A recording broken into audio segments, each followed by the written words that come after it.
a Noble Media Group member.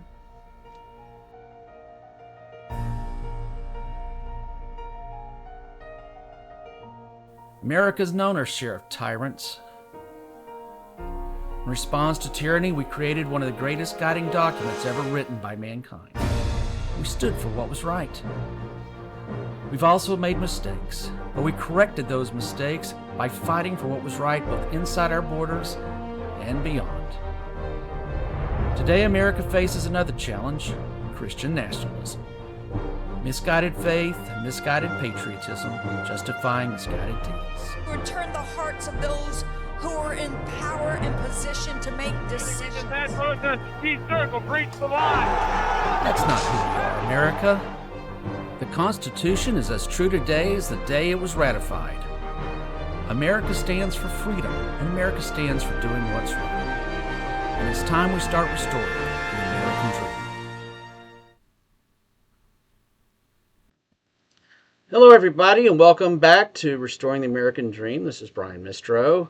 I'm here with the host and leader of the program, Reverend Michael Faulkner. We are broadcasting live from the SS Minnow on my side, the Redneck Yacht Club. So Michael, well, first of all, welcome everybody. I don't know where you're watching this from. It may be X. You could be watching on YouTube or Twitch or any of the other platforms. Thank you for joining us tonight. And for those that are just now watching and don't know this program, this is Dr. Reverend Michael Faulkner's Restoring the American Dream. And we may talk some politics in this, but it's really kind of like a 60 minutes deep dive into subjects. And the subject that we started this last time was, quote, what is America's role? What is America's proper role in the world? So I'll hand it over to Michael. We're going to have some fun with this because I think we're going to talk some biblical stuff. And I'm hoping we can circle back to what all got this started, which was immigration. So everybody, this is Michael Faulkner, and thank you for joining us. Thank you, Brian, and thank you if you're watching and to know we are at a critical time in our nation's history. And I always say that we always come around to that, but truly, because so many of us don't really understand history and understand the role that we played as a political force, as a military force, as an enforcer of doctrine and politics, geopolitics. And right now, that role has become so critical. In the last 15 years, it has become so critical because of technology. We truly now are a global village, and we have to, there's no longer, at one point in time, we would say, oh, we're not going to get involved in any foreign wars or any foreign conflicts. Yeah. Well, it's literally almost impossible to stay out of that because every conflict impacts us. It either impacts us directly as an ally or as a, as one of those nations in which we rely on for rare earth minerals or something. There's some buying, trading, something going on everywhere, every corner of the globe. And so we do get involved, and we should keep our, how do we say, our oar in the water, maybe? Our oar in the water, but not play the role of the world's policeman. Not play the role of the world's traffic cop, because we can't do that like we're doing in the Strait of Hormuz.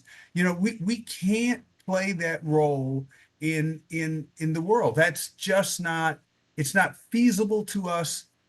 Other nations don't appreciate it. We're not compensated for those roles.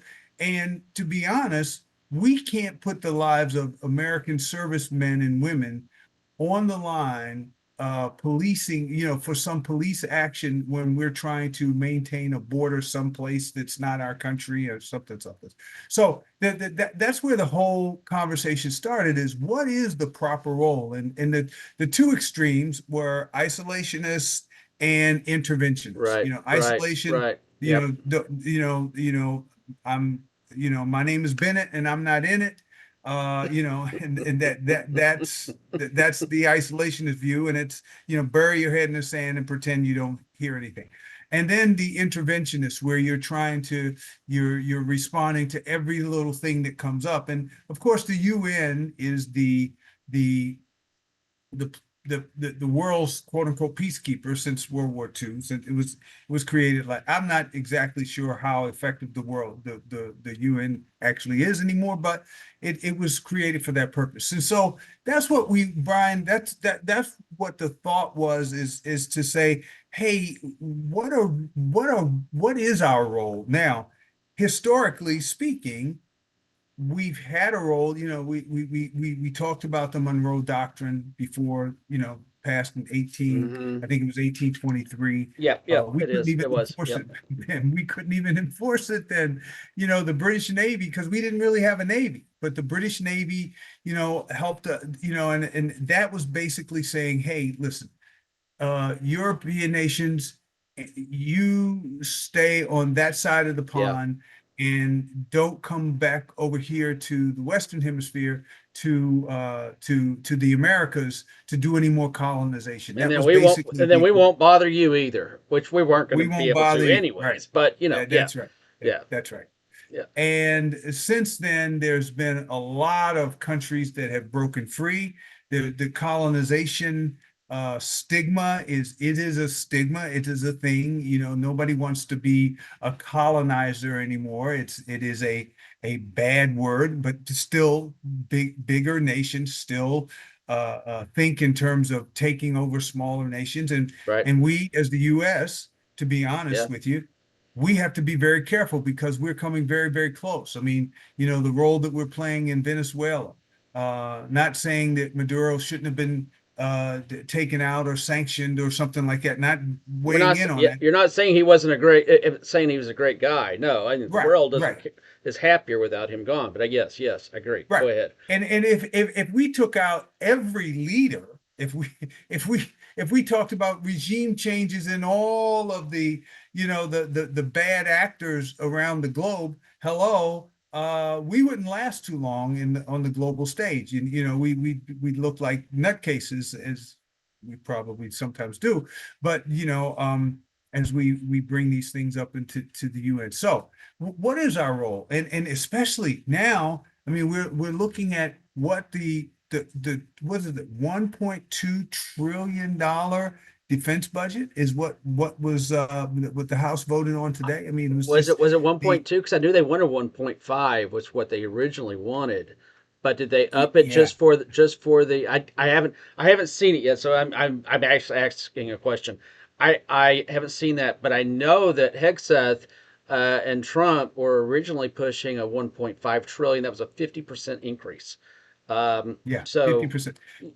And honestly, it's very scary. Now, it passed in the House. It's still got to go through the Senate revision and that process. So it's not law, but right, the House did pass it. So it's debatable as to whether or not it's going to ever see the light of day. However, though, but spending bills do have to be passed because Congress does have to allocate the money, that's right. and that's what the secretary and the Defense Department was asking for. So it does impact everyday Americans, and it is something we should be talking about. And the question is, what is our role?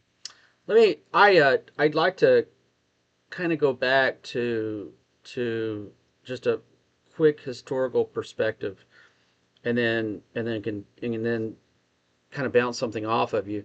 So we're going to go back to the Monroe Doctrine. Sorry, that's it's my Texas accent. Some of you may not understand it, but Jefferson's position was always Let Europe have the factories, we have the farms, we have the Mm. agriculture, let them do their things. We're going to do our thing. And I think that was a lot of the basis for it. But that's not true anymore. That world, as you were just saying and explaining very well, that world just doesn't exist anymore. I mean, we get, our chips from Taiwan. We import rare earths from around the world. We sell our products around the world. As you eloquently said, we are a world economy now. You cannot look at things like we did in the early 1800s or even the late 1800s because the world has changed too much. And what does happen in other parts of the world will affect the United States. Whether that means we need to go to war with them or not is a different discussion. But Can you, let me throw this one out to you. You just okay, said that. Can you imagine Amazon without Chinese manufacturing? perfect example. A perfect example. How much stuff do you get if you're watching this right now? How much stuff do you get from Amazon all the time? Because I order it all the time. And you flip it over and it's got the little bitty white label right there. It says made in China. Right. How much do you get? So, very good point, Michael. As we expand on this, and what is America's role, I think that so much of that has changed over the even the last many generations. Certainly, World War II is a prime example of sticking your head in the sand and then getting it, if not cut off, certainly realizing what a terrible mistake you've made. So, what is our role now? I mean, it's I'm actually not sure. Michael, you made a point that of the national debt, and the national debt's about to hit 40 trillion. I don't think we're there yet. I think we're at like 39 in change. Being the world's policeman, do you think that that has helped financially bankrupt this country? Well, I think we're, unfortunately, we're too big to fail. However, it puts us in a very difficult situation, in an untenable economic situation, because we owe money to someone, to somewhere, and if we can't pay our bills, simply because we're spending too much in defense, we're spending too much on bombs and weapons that we're exporting, and just the whole economic that honestly, I think about these things a lot, and kind of, and I look at the trade deficits, and the whole trading partners thing. It's so complex right now. Yeah, It's so complex. There's so many yeah, intricate details on who owes what to where and how, and then when you throw in tariffs, or when you throw in some other kinds of coin that's not Bitcoin, or cyber,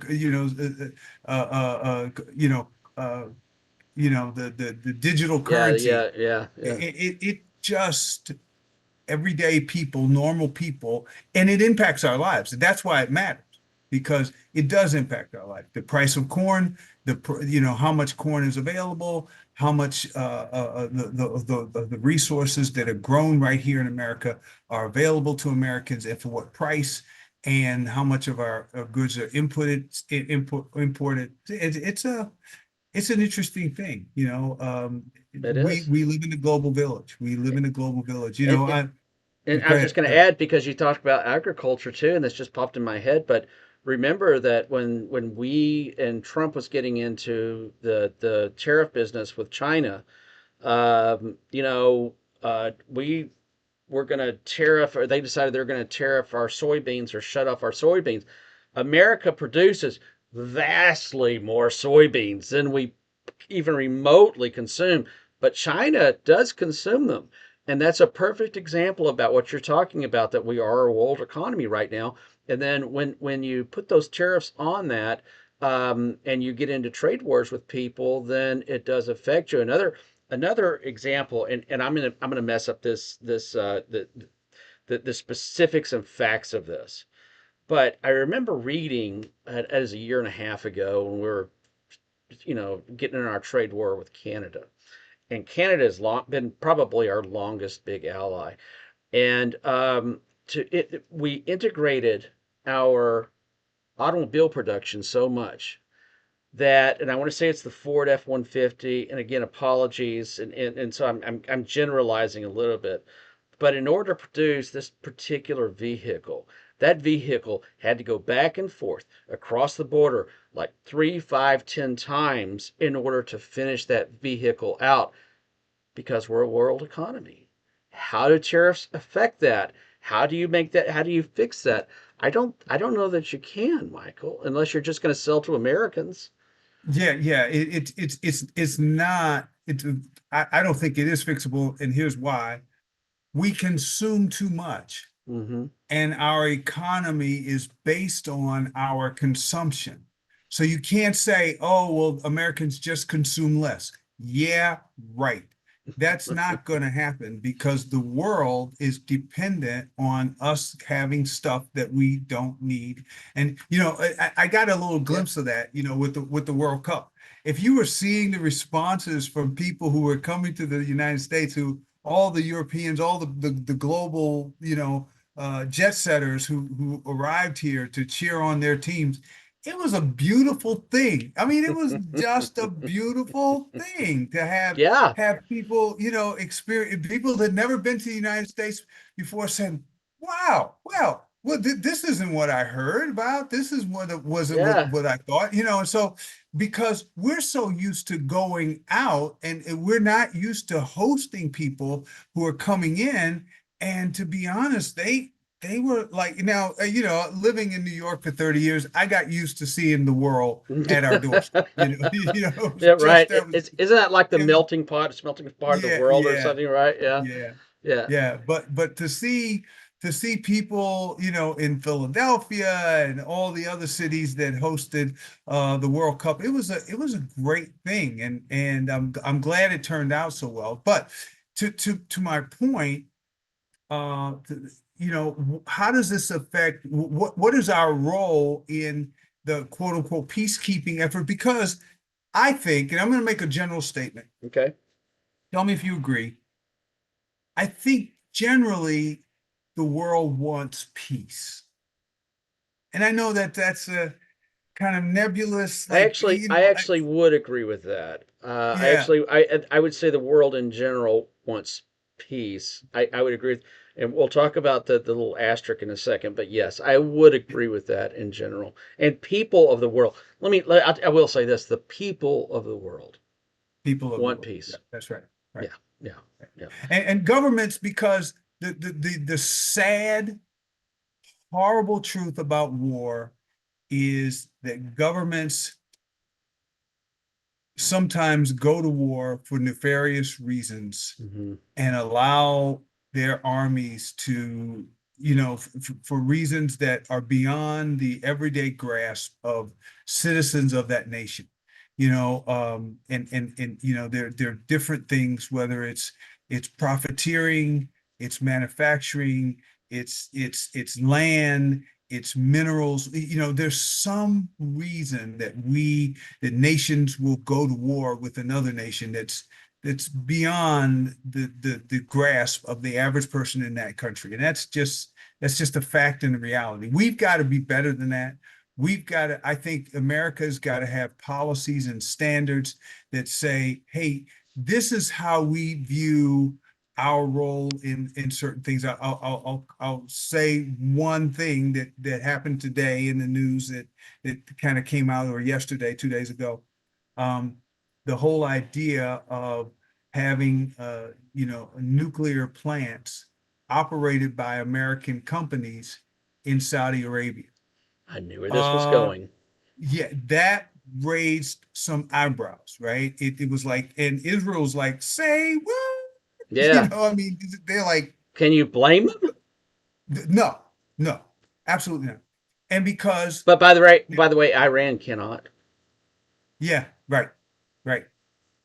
Right? And, and we cannot go. That's such a slippery slope that It we is. cannot go down that road. That's We right. do not want, talk about the world's tinderbox. The last thing we want to do in the Middle East is introduce a nuclear arms race in the Middle East. That's like that's lunacy. It's crazy, to think that those kinds of things, because we know the way that this ripple effects, we've always seen this, the way the ripple effect works. Even a small, there's no such thing as a small nuclear bomb, but even in a small detonated area, right? There's fallout, there's residuals, there's nuclear waste, the Yep. wind. It is a horrible way to go. And there's no cleanup from it. It lasts decades and Thousands of years. thousands of years, right? And the retaliation. So once one nation does one, then it's going to be that much easier. I mean, we came within a hair's breadth of global annihilation with our, dropping the bombs on Japan, the ending World War II. It was just and we vowed, oh my goodness, never again. Yeah. We don't want to go down this road. But Right. the race was on.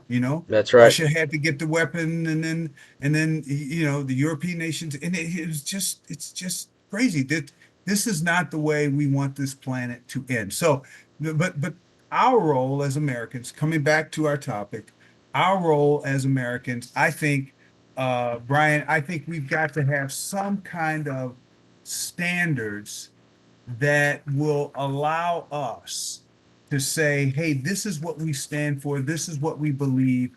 And for years we did this, whether the president or the administration was Republican or Democrat. For years there were certain standards that every president, every administration adhere to. And I think that served us well, even in this now global village that we live in. I think that there have got to be certain principles that we, the people, agree to, you Yeah. know. Yeah. So let me, since you brought that up, and the whole goal of this program is restoring the American dream. So let me ask you, because this is it's really been something um, that I've had some trouble with, and right now the Iran resolution failed to pass, I believe, through the Senate. One Democrat voted for it, one Republican voted against it. But, anyways, this was Congress saying, okay, Mr. President, you can do what you want to. But wouldn't part of restoring the American dream, going back to constitutionally what the founders wanted, in making sure that Congress has a role? Matter of fact, Congress has the role in deciding whether or not we're going to go to war. And has Congress abdicated that role um, since World War II? Well, now here's where I kind of, I'm I, kind I, of I can off. see It's getting a not, little bit itchy over there, yeah, I right? get a little, Right. I do a little dance on this one. I do a little dance on this one. Reason being, one, I believe that Congress has to be involved, and I believe in the War Powers Act. Two, historically, Congress is historically very slow to act. And because that lengthy debate, the windows of opportunities, or the windows of intervention, uh open and close much quicker than Congress can act. And so I think we have is it 60 days? Is it I 60 think it's days? 90 days. 90 I days. think We it's have 90 90 days. days. You can engage in Yes. in in in the And I would conflict and for I would 90 agree, and days. I agree with that too. I But do. I do. let me put a stipulation on that, because there is a stipulation, and the stipulation is that it was made such that the president would have the ability to act when there was a foreign or hostile power that was immediately going to be of a threat to the United States. It made sense, right? We did that after the Vietnam War. Right? It's the War Powers Act, right? If I'm not wrong, it's the War Powers Act. And Right. so, such that a president cannot unilaterally decide to drag us into a war, forever without having to go through Congress. Was that Iran? Yeah, yeah. Well, yeah. I know we're really We, getting into some we sketchy took it up stuff here, to but yeah, we took it up to the 90 days and then we backed away. But certainly we've got Afghanistan. I mean, Afghanistan, we so overstayed our welcome in that situation. yeah, And that's the thing. We have weapons, we have smart bombs, we have drones, we have all kinds of high tech uh, devices and bombs, but any war and any warrior will tell you that you cannot totally win a war without boots on the ground. that's There, right. there are going to be troops put in Thousand harm's percent. way. There Completely are going to agree be with you. troops put in harm's way. Yes, sir. And, getting the American people to get behind and support a foreign occupation or a foreign war, all wars are foreign except the ones that would come here to the United States. And then, I mean, anybody that would invade the United States would be absolutely nuts. As many guns as we have on the streets, it'd be like, it's like, uh, no, I don't think you really, Yeah. really, really want to do that. It's Yosemite just, Sam comes to mind. That's right. yeah, yeah, yeah, yeah. So, so I think we have to ask the question, what is it that we believe, is our role in this process? And the thing I want to also, Brian, we're running out of time. We posted the whole American principles, but the acronym that I came up with was, avoid unnecessary wars.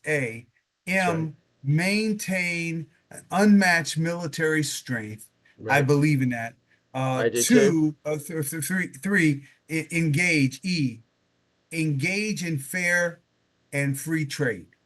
I think if we have fair free trade, and that's one of the things that It's a drives soft power. the That's a soft, soft yeah, power. yeah, yeah, yeah, Yeah. yeah, yeah. Because here's the thing. Nobody wants to go to war if your people are going to starve and if you're going to lose customers.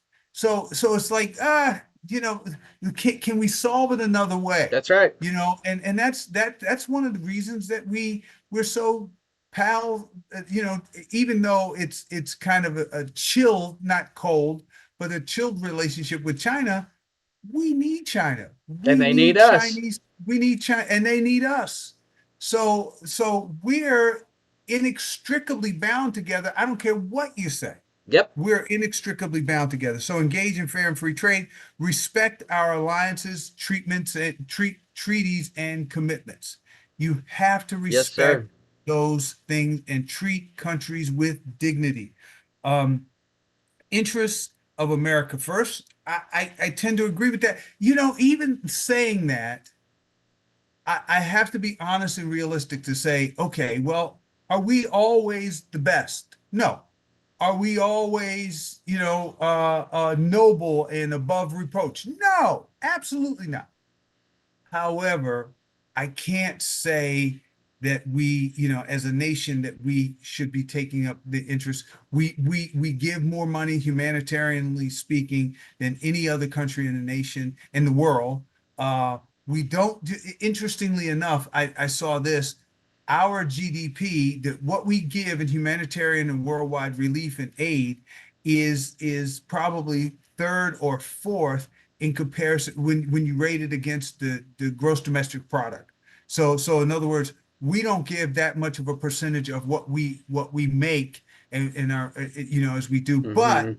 total number we surpass everybody else. So So I want to put a um, little asterisk there as you go on because America first. If you haven't watched our last program, or maybe if you weren't listening today, that doesn't mean America isolationism. By the way, Okay, Right. because a lot of people confuse that. America first does not mean America isolationism. If you don't understand that, go watch the program before this one or back up in what we've been talking about now. So please go ahead, Yeah. Michael. Yeah.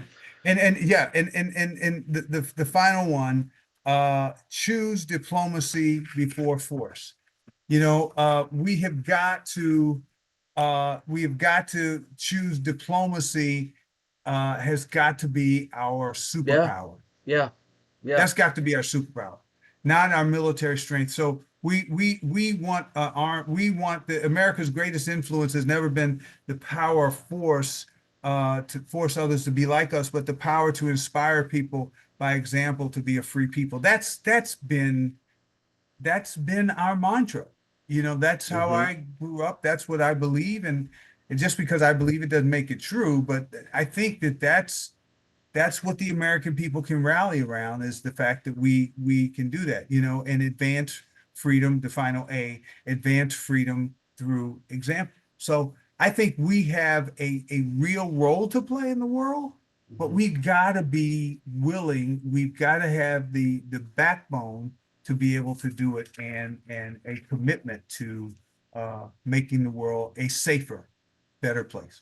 So you're saying that in kind of a summary of a lot of this, restoring the American dream is not being interventionist. It's not being isolationist. It's a combination of both, and looking at things with clear eyes. I think is if I could kind of summarize more or less what you're saying. And I don't know anybody that'd be watching this that could possibly. If you disagree with that, then you have not read history. Um, I think Mm. it's. I think you've made a very, very good points, Michael.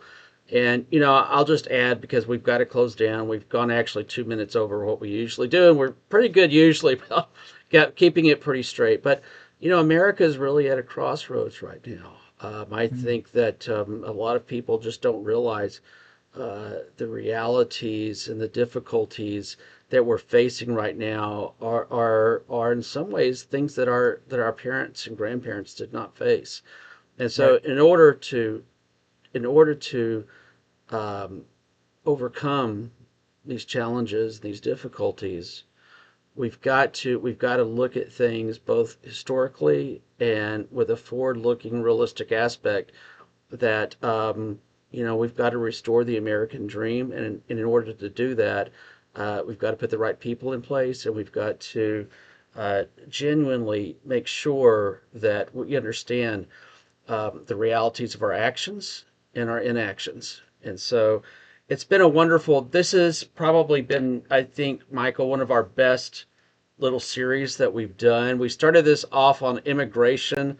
I wanted to circle back into immigration a little bit because it does connect into this, by the way. Those two Yes. are Yes. connected. Uh, It is. thank you everybody for watching us. I know we ran over just a few minutes. If you're watching us right now, I don't know if you're watching us on X or Facebook or on YouTube, but please subscribe no matter where you're watching us at. We've got a lot of incredible programming. You can watch Michael, and I mean, if you're watching this right now, they're storing the American Dream. You'll note that it's yeah, we might talk just a little bit of politics, but I think it's kind of a deeper dive into how we make the country better, how we get back to the strong points, as Michael so eloquently does consistently on this program, how we get back to that. We've got the hinge of history, which is completely apolitical. We don't talk politics at all. It's all about AI and how AI is going to affect you. We've got the political arena, which is 100% politics. I mean, it gets that one it can get a little heated. So, and then the program just before this is Thursday Thoughts, where we just deep dive a subject, 100% apolitical, but how do we make some things better? So thank you everybody for joining us tonight. We apologize for running a few minutes over, but this is important stuff to talk about, and we should be able to see you this next Tuesday. Is that right, Michael? That's right. All That's right. right. Thanks Yeah. so much, Michael. Thank you everybody for watching us. This has been a fun little series. Thank you everybody, and we will see you next time. See you this next Tuesday. You've been watching Reverend Michael's Restoring the American Dream. The Noble Media Group is on all major social media platforms. Make sure to give us a follow so you can watch this show and many others. A Noble Media Group member.